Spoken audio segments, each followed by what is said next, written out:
前些日子，我的朋友给我推送了一个微信，说是有人要找我做嵌入式的毕业设计。毕业设计是什么内容呢？一个是能检测杯里的实时的水量，一个是能测温，一个能区分你是倒水还是喝水。当时我觉得这个题目太难了，我不会，我就说我得研究研究，里边有几个难点我需要研究一下，我一会儿回复你。过了一会儿，他说有别人接了毕业设计，不需要你了。其实我也不太想做，因为我吧每天工作都特别忙，像今天我都加班到9点半才回来，也没有那时间做。但是吧，我又特别想去把这个，其中有一个难点就是监测水量，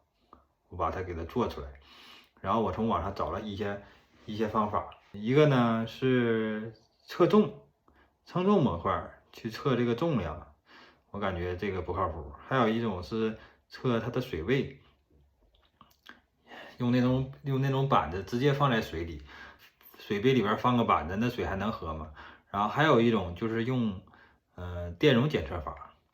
然后电容检测法它就用到一个 ESP32的一个电容 GPM 口，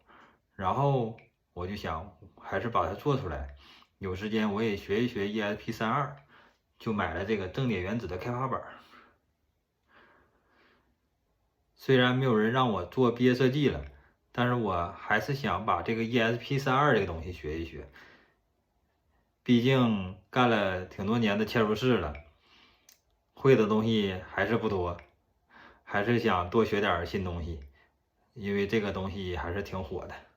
什么都能干，做一些小东西特别实用。我就打算把这个智能水杯先做出来，感兴趣的朋友点个关注，说不定过2期我就发一个智能水杯的视频。今天就到这儿吧，拜拜。